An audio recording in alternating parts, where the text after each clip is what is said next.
الحمد لله رب العالمين ثم الصلاة والسلام على رسول الله. السلام عليكم ورحمة الله وبركاته. أدوكولا دولون أترى إيجافون أدوالي النبي محمد صلى الله عليه وسلم. أما يامن الإسلام ọjọ́ tèní abára wa sọ àwọn ọ̀rọ̀ mélòó kan lórí zakatul fitr. Kí la ń pè ní zakatul fitr? Ọlọ́run ní ń bẹ fún zakatul fitr. Orí àwọn ta ní zakatul fitr ó jẹ́ ọ̀rọ̀ ọ̀yàn lé lórí. Àwọn ta ló yẹ kí a gbé zakatul fitr fún? Àkókò wo ló yẹ ká yọ zakatul fitr? Ìbá jẹ́ ìwọ̀nba àwọn ohun tí abára wa sọ àti wípé àwa ta wà lájò táwa ní exterior báwo ló ṣe yẹ ká yọ zakatul fitr wa. A'udhu billahi minash shaitanir rajim. Síwájú ká mọ̀ wípé zakatul fitr sàrá ni. Ọlọ́run sì wá sọ̀rọ̀ fún wa nípa sàrá nínú al-Qur'an karim. Innamas sadaqatu lil fuqara'i wal masakini wal amilina 'alayha والعاملين عليها والمؤلفة قلوبهم وفي الرقاب والغارمين وفي سبيل الله وابن السبيل فريضة من الله والله عليم حكيم. Àyá yìí òun ni ojúwe àwọn ẹni tó yẹ ká gbé sàrá fún. Àmọ́ ọmọ ìyá mi, kí la ń pè ní zakatul fitr? Òun náà ni sàárà tí aláàwẹ̀ yìí máa ṣe lẹ́yìn ìgbà tí aláàwẹ̀ bá gbàwẹ̀ tí àwẹ̀ bá bùṣe. Ó dọ̀rọ̀ yàn lórí aláàwẹ̀ wípé kó ṣe kí ni kó yọ zakatul fitr. Tó bá wá rí bẹ́ẹ̀, kí ni ìdí ta fi ń yọ zakatul fitr? Ìdí méjì la fi ń yọ zakatul fitr àbí ìdí mẹ́ta. Àkọ́kọ́ náà, Ànábì ló pa wá láṣẹ rẹ̀. Èkejì, gbogbo ẹni bá yọ zakatul fitr, zakatul fitr yóò máa jẹ́ ohun tí ó máa fọ iṣẹ́ rẹ̀ má níwájú Ọlọ́run. Gbogbo kùdìẹ̀kùdìẹ̀ tí ń bẹ ní Ramadan náà fún ọ̀rọ̀ burúkú tó sọ ni, ohun tó ṣì sọ ni, gbogbo nǹkan ìdá tó ṣe ní Ramadan, zakatul fitr yóò máa bẹ ní ohun tí ó máa padà fọ́mọ́ fún. Ẹ̀kẹta nínú ìdí tá fi ń yọ zakatul fitr, òun náà ni wípé zakatul fitr yẹn yóò máa bẹ ní ohun tí a máa fún àwọn mẹ̀kúnnù táwọn náà wọ́n fi máa bẹ lẹ́ni tí ó máa dùnnú níjọ́ ọdún. Ẹ̀yin ò bá jẹ́ ìdí ohun tí a fi ń yọ zakatul fitr. Tó bá wá rí bẹ́ẹ̀, àkókò wo ló yẹ ká yọ zakatul fitr wá sí? Èyí tó fi dájú fún wa òun ni wípé ká yọ zakatul fitr níjọ́ ọdún síwájú náà ká tó lọ kírun. Ẹni tó bá rí tiẹ̀ yọ síwájú, zakatul fitr ló yọ. Ẹni tó wá ṣe pé lẹ́yìn ìgbà tí a wá kírun ni kò yọ zakatul fitr, sàrá lásán ló ṣe. Ẹ̀yin ọmọ ìyá mi ní Islam, tá bá wò ó pé a lè máa ráyè, ǹjẹ́ ọjọ́ kan síwájú ìjọ ọdún a lè yọ zakatul fitr, kàbí ọjọ́ méjì síwájú a tún lè yọ zakatul fitr. Ó wá pọ̀jù àríwẹ̀ yìí, ọjọ́ mẹ́ta síwájú ọdún a lè wá bẹ̀rẹ̀ sí yọ zakatul fitr wa. Tó bá rí báyọ̀ bayani ní Islam, ta ni zakatul fitr yíyọ ó jẹ́ ọ̀rọ̀ ọ̀yàn lé lórí fún. Gbogbo ẹni tó ti ṣe pé mùsùlùmí ni tó gbààwẹ̀ Ramadan, zakatul fitr ó ti jẹ́ ọ̀rọ̀ ọ̀yàn lórí ẹ̀. Kò ẹ́ ṣe òun nìkan, àti gbogbo àwọn ẹni tí a kó sí abẹ́ àṣẹ rẹ̀, ìbáà jẹ́ ìyàwó rẹ̀ ni, ìbáà jẹ́ wọn ọmọ ẹ̀ ni, ìbáà jẹ́ òbí ẹ̀ tí wọ́n nágbára láti fi yọ zakatul fitr. Tó bá rí ọmọ ìyá mi, ǹjẹ́ tí a bá fẹ́ yọ zakatul fitr wa, ká rí dájú pé ayọ́ fara wa, ayọ́ fún ìyàwó wa, ayọ́ fún ọmọ wa, àwọn ọmọ obìnrin tó bá ti lọ márì, àṣẹ ọkọ wọn ni kó yọ zakatul fitr fún wọn. Àmọ́ ọmọ wa tí wọ́n tún kù lábẹ́ àṣẹ wa, àwa la gbọ́dọ̀ yọ zakatul fitr fún wọn. Ó ti àwọn ẹni tí èyí ṣọmọ wa, àmọ́ tó yẹ pé abẹ́ àṣẹ wa ni wọ́n wà, abẹ́ wa ni wọ́n ti gbé ń gbààwẹ̀, àwa ni aláṣẹ lórí wọn. Ó di dandan fún wa pé kí ni ká yọ zakatul fitr fún gbogbo àwọn níbẹ̀. Tó bá rí ọmọ ìyá mi, ẹni tí ó fẹ́ yọ zakatul fitr lẹ́yìn ìgbà tó jẹ́ mùsùlùmí, lẹ́yìn ìgbà tó jẹ́ aláàwẹ̀, ǹjẹ́ zakatul fitr ti jẹ́ ọ̀ranyàn lórí ẹ̀? Rárá o.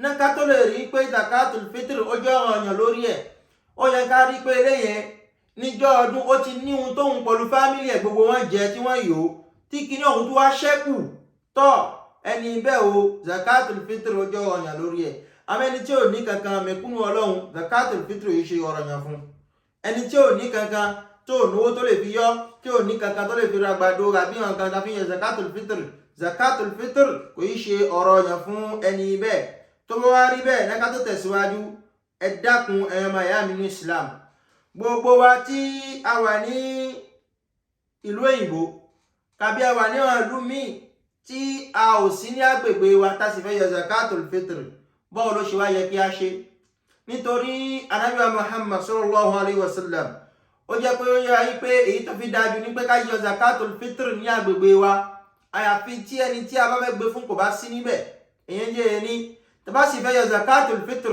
Ànábì Muhammad sallallahu alayhi wa sallam àwọn ohun tí a máa jẹ lágbègbè wa òun ló ní ká fi yọ zakatul fitr àwa nísìn àìjẹ èso dàbínú jù bẹ́ẹ̀ náà lọ àní sọ pé ká máa fi yẹn fi yọ zakatul fitr lásìkò Ànábì Muhammad sallallahu alayhi wa sallam àkọ́kọ́ ohun tó kàn tá fi yọ zakatul fitr òun náà ní èso dàbínú táwọn sí dáàtì yẹn ẹ̀rí ìbájẹ́ tamur kàbí rútọ̀b àmọ́ àwọn tí wá ihun tá máa jẹ jù lágbègbè wa bíi gbàdo bíi ìrẹsì bíi ẹ̀wẹ̀ bíi blé àwọn kan tó jọmọ́ bẹ́ẹ̀ àwọn kan tá lè fi yọ zakatul fitr nìyẹn tó bá wá níbi ọmọ ìyá mi tó wà nílùú òyìnbó ọmọ ìyá mi tó sí nílé ara rẹ̀ ìlú tó wà àwọn mẹ̀kúnnù ò pọ̀ jù náà lọ dépò máa sọ pé ó fẹ́ máa lọ ra gbàdo àbí fún máa lọ ra ẹ̀wẹ̀ ìrẹsì tó fẹ́ máa gbẹjọ́ fún wọn kí ló yẹ kó wá ṣe tá bá fojú inú wo pípọnú àwọn mọ́sálásí lamẹ́ríkà kàbínà lumi ìjọ ọdún yẹn gangan náà máa bẹ̀rẹ̀ sí kọ́lẹ́tẹ̀ owó lọ́wọ́ wa ń pẹ́ àwọn fi ń gba zakatul fitr ọmọ ìyá mi mọ́gbẹ́jọ́ ẹ má jẹ́ àṣírà wa gbọ́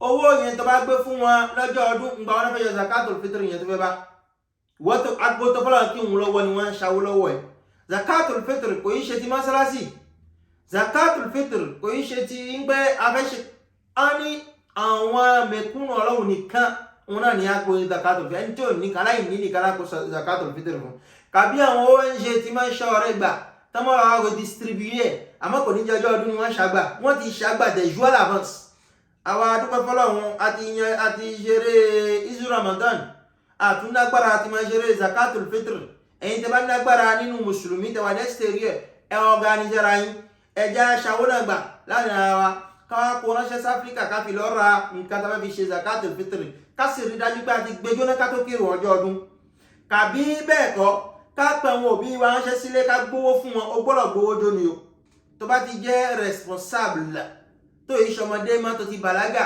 gbówó jó fún wọn nílé ká fi bẹ́ẹ̀ yọ zakatul fitr tó bá rí ọmọ ìyá mi àwọn tá bá fẹ́ yọ zakatul fitr kan ti tẹ́wọ̀ la máa yọ báwo la ṣe máa mesuré ẹ̀gbà Ànábì Muhammad sallallahu alaihi wasallam ó ní lórí ìyàn kan sáà kan lórí ìyàn kan sáà kan kí wá ní sáà kan ń dúró ní dédé múdù mẹ́rin báwo la ṣe lè wá wọn múdù kan gbà òun náà ní ká rí dájú pé a pa ọwọ́ wa méjèèjì pọ̀ bàtà bá pa ọwọ́ wa méjèèjì pọ̀ a fi ń bu kíní ọ̀hún tí ló fi kún dáadáa agbọ́dọ̀ ọwọ́ méjèèjì pọ̀ kó kún dáadáa ká fi mọ ohun tí à ń wọ̀n fún gbogbo àwa tó ṣe wípé afẹ́ yọ zakatul fitr tó bá wá rí ọmọ ìyá mi ní Islam a ti sọ fára wa àwọn ohun tó yẹ kí a fi yọ zakatul fitr ká rí dájú pé ohun tí wọ́n fi ń jẹ jù lágbègbè wa òun ni ká fi máa ṣe kí ni ká fi máa yọ zakatul fitr ẹ wá rí lísìn ọmọ ìyá mi ní Islam ìwọ tó ṣe wípé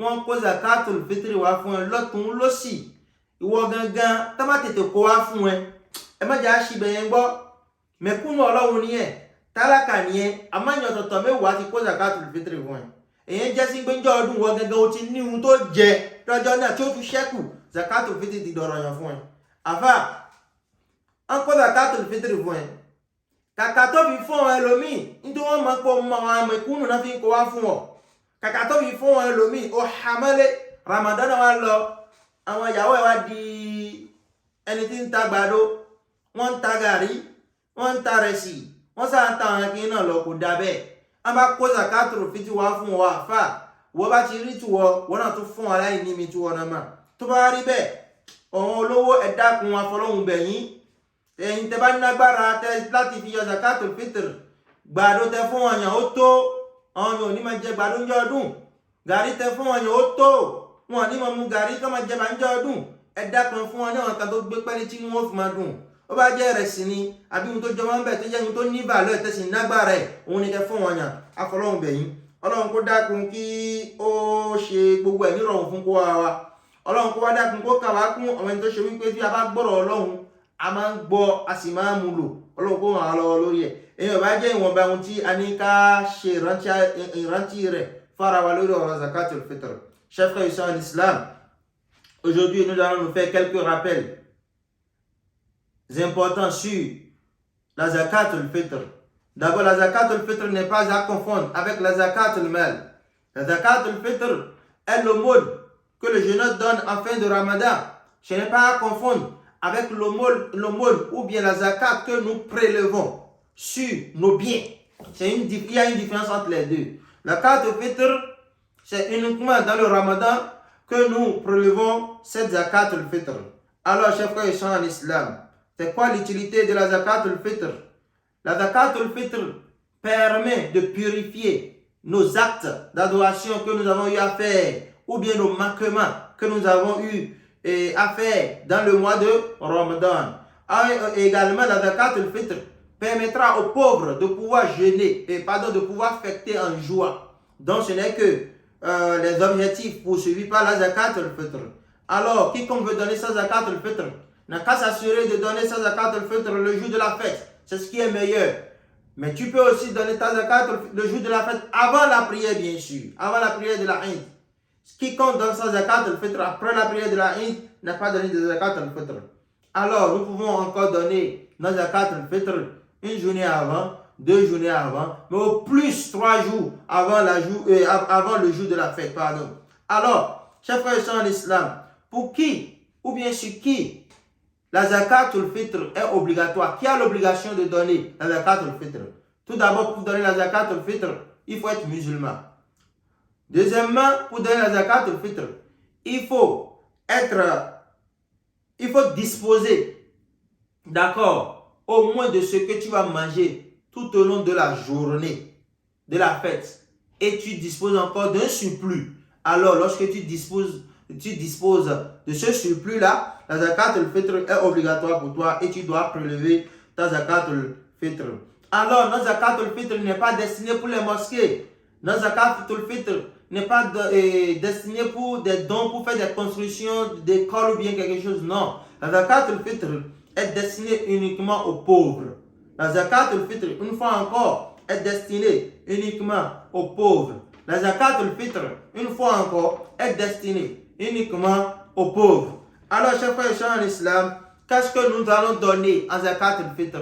Pour donner notre zakat al-fitr, est-ce que c'est de l'argent? Qu'est-ce que nous allons utiliser? Ce qui est meilleur pour nous, chers frères et sœurs en islam, c'est de donner des vivres.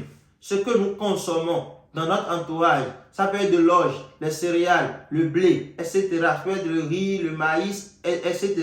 Donc, tout ce que nous consommons dans notre entourage, dans notre ville, dans notre pays, ce qui est en vogue, ce qui est le plus consommé, c'est ce qui est conseillé pour donner la zakat al-fitr. Alors, chers frères et sœurs en islam, nous qui sommes à l'extérieur, la diaspora, il n'est pas conseillé de remettre de l'argent pour donner la zakat al-fitr le jour de la fête. Si vous êtes dans une mosquée, où la mosquée collecte les fonds des jours à l'avance et va redistribuer cela, il n'y a pas de problème en cela. Pardon. Mais si ce n'est que le jour de la fête, pendant qu'on est là pour prier, que les gens sont en train de collecter la zakat al-fitr, s'il vous plaît, à quel moment les gens vont aller remettre cette zakat? Ce n'est pas possible. Alors, ce qui est meilleur pour nous, c'est d'envoyer nos zakat al-fitr dans nos pays d'origine, en Afrique, ou peu importe là d'où tu viens. Si tu es sûr qu'il y a des pauvres là-bas qui pourront bénéficier de la zakat al-fitr, il faut envoyer ta zakat al-fitr dans ton pays. Alors, chers frères et sœurs en islam, il est important à rappeler que même le pauvre qui collecte la zakat al-fitr, lorsqu'il en a collecté assez, la zakat al-fitr est obligatoire pour lui aussi. C'est-à-dire quoi? Il est pauvre, il n'a pas les moyens de pouvoir s'acquitter de la zakat al-fitr. Mais il y a un bon nombre de personnes qui lui ont remis la zakat al-fitr à telle enseigne qu'il dispose de quoi se nourrir toute la journée et il reste encore assez pour lui. La zakat al-fitr lui devient alors obligatoire sur ce surplus, la chers frères et sœurs en islam. Alors, comment quantifier la zakat al-fitr? C'est un sa'a par personne. Chaque personne doit enlever un sa'a. Et un sa'a est l'équivalent de 4 mouds. Et le moud, c'est le fait de rassembler, d'accord, réunir les deux mains comme ceci et prendre une bonne quantité bien remplie, 4 fois. C'est ce qui est l'équivalent d'un sa'a par personne. Alors, la zakat al-fitr, lorsque tu dois t'acquitter de la zakat al-fitr, c'est obligatoire pour toi, c'est obligatoire pour ta femme, c'est obligatoire pour tes enfants et toute personne qui est sous ta responsabilité. Tu dois t'acquitter de la zakat al-fitr pour tout ce bon monde-là. Si tes parents n'ont pas les moyens de payer la zakat al-fitr, c'est à toi de payer la zakat al-fitr. Alors, chers frères et sœurs en islam, nous nous sommes déjà dit quoi donner comme zakat al-fitr. C'est tout ce que nous consommons dans notre région. Alors, chers frères et sœurs en islam, ce n'est que l'essentiel ou le minimum de notre appel de ce jour. Qu'Allah nous compte parmi ceux qui écoutent sa parole et s'évertuent à l'appliquer de la meilleure manière. Assalamu alaikum wa rahmatullahi wa barakatuhu.